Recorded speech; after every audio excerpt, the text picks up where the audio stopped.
When it comes to investing and building long-term wealth, it's very important to have a strong core to your portfolio. Not only does this wean out some of the volatility, but it gives you consistent results year in and year out. Great investors like Warren Buffett over the years have talked about the importance of building wealth long-term, and a few ways they do this is through patience and diversification. One of the easiest ways to diversify your portfolio right from the start is by investing in ETFs or exchange-traded funds. ETFs can be thought of as a basket of stocks. You could have larger baskets where there's hundreds or even thousands of stocks within an ETF, or smaller baskets where maybe you see 30 different stocks within a particular ETF. You could have dividend-focused ETF or growth-focused ETFs, or even sector-focused ETFs. There are thousands of options out there. But in today's video, we're going to talk about 5 of the top ETFs, in my opinion alone. And all of these ETFs differ in some shape or form and can help anchor your portfolio. So before we begin, do me a huge favor. Click that like button down below, subscribe to the channel so you're notified anytime we drop new content, and let's jump into it.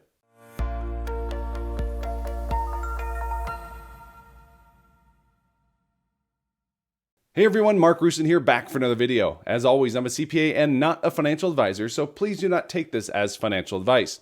And before we begin, let me thank today's video sponsor, which is the Motley Fool. The Motley Fool has a ton of great resources and products available for investors of all different levels. And right now, if you go to fool.com/Mark, you could sign up to receive their 10 best stocks to buy right now. All right, let's jump back into today's video, taking a look at 5 of the top ETFs to help anchor your portfolio. Beginning with the first, which is the Vanguard S&P 500 ETF, stock ticker VOO. This is where I believe every single portfolio should start. This is 500 of the best companies here in the US. VOO, or an S&P 500 ETF, is my top position, and that likely won't change for decades. We are talking about owning 500 of the best companies here in the US and really around the world.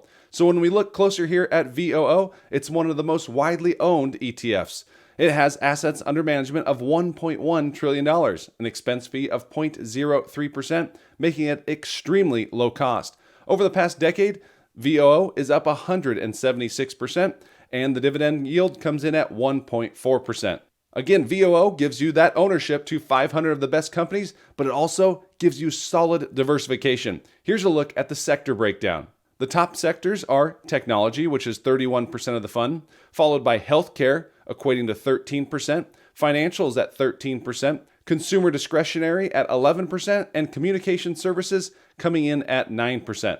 The top 10 holdings include Microsoft, Apple, Nvidia, Amazon, Meta Platforms, Alphabet, Berkshire, Alphabet Class C shares, Eli Lilly, and Broadcom. The top 10 stocks here account for 32% of the ETF, and in total, VOO has 508 positions. And you may be asking yourself, why does this ETF have 508 total positions? Doesn't it track the S&P 500? Well, as we saw in the top 10 list, there's Alphabet on there twice. Multiple companies out there have multiple classes of stocks, Berkshire being one of them and Alphabet being one of them.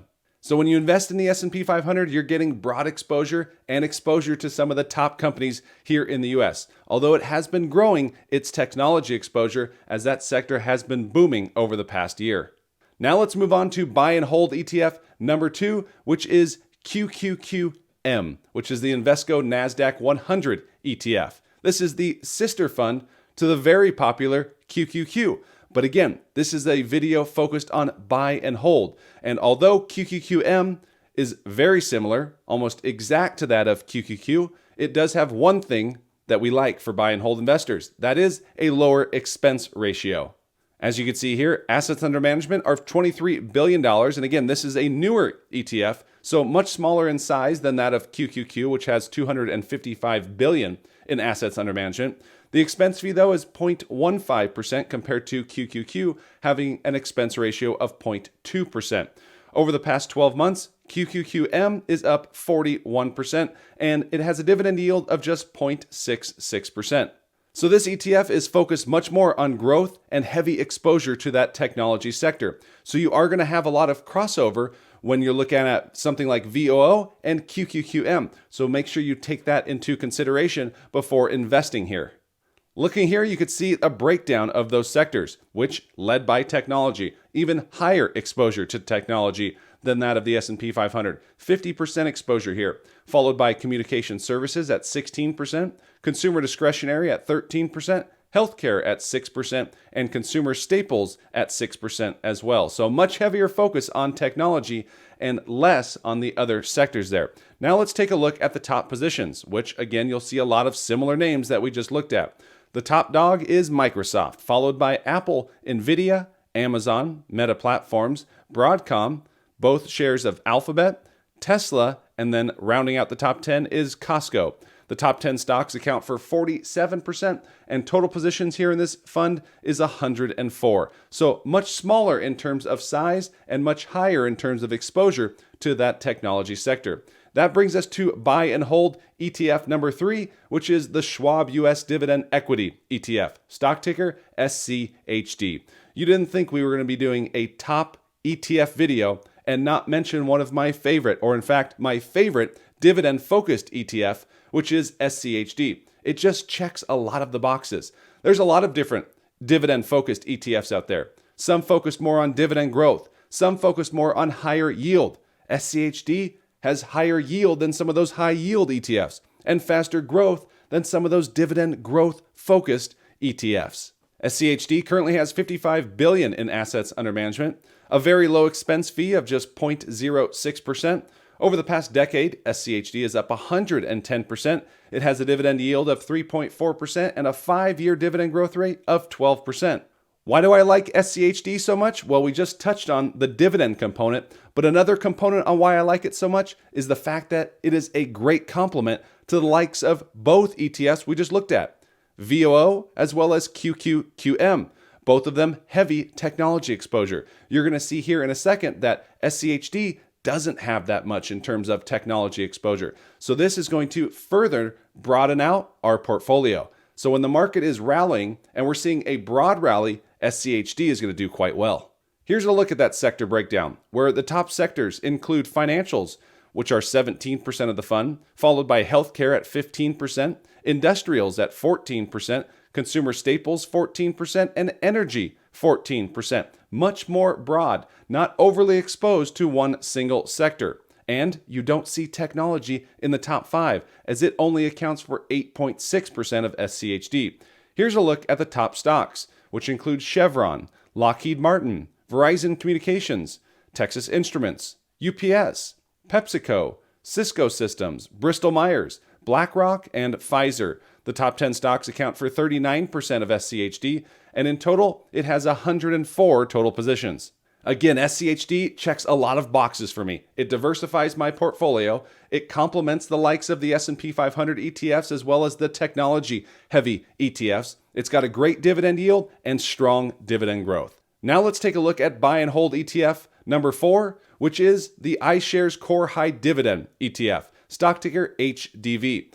Let's continue on with another dividend-focused ETF, much different than that of SCHD or the other ETFs that we've looked at so far. If you're looking more for stability, higher quality, but still some income, some higher income here, then HDV is a great spot to look at. It focuses more on quality over growth, and most of that quality coincides with higher dividend payers. Taking a look here, you can see that HDV has $10 billion in assets under management. It has a low expense fee of just 0.08%.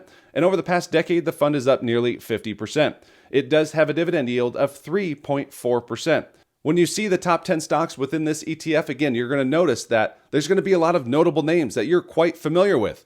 But again, they're very mature names. So they're not going to be high flying in terms of growth, but more mature, more stable, and higher dividends.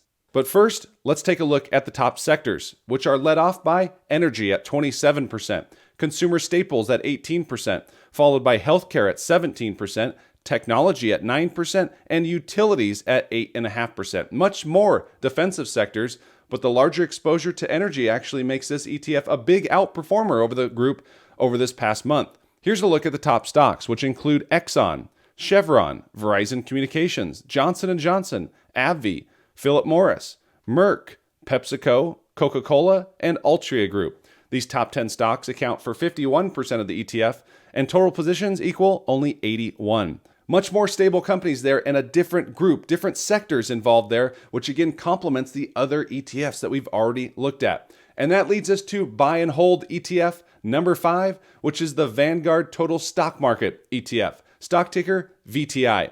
Now, if you're looking for diversification and maybe even some more hands-off, then VTI is a great spot to look. Why is it so diversified? Because with VTI, you have an ownership percentage in every single public company within the US. So for starters, again, this is a market cap weighted index, or ETF, I should say. So at the top, you're going to see a lot of similarity to that of VOO because those are the largest companies here in the US. But the exposure rate is going to be much less because there's thousands of stocks to invest in rather than just 500. In terms of assets under management, VTI has 1.6 trillion, making it a very large and very popular ETF. The expense fee very low at 0.03%. Over the past decade, VTI is up 163%, and it has a dividend yield of 1.4%. Again, a lot of similarities with the S&P 500 ETF, but weightings are going to be a lot lower. Let's first look at the sector breakdown, where you see technology as the top sector, accounting for 30%, followed by financials at 13%, healthcare at 12.5%, followed by consumer discretionary at 11%, and rounding out the top 5 is industrials, accounting for 9.5% of the ETF. Here's a look at the top 10 positions, which include Microsoft, Apple, Nvidia, Amazon, Meta, Google, Berkshire, Google Shares C, Eli Lilly, and Broadcom. These top 10 stocks account for only 28%. And again, total positions, 3,733 different companies do you have an ownership percentage in.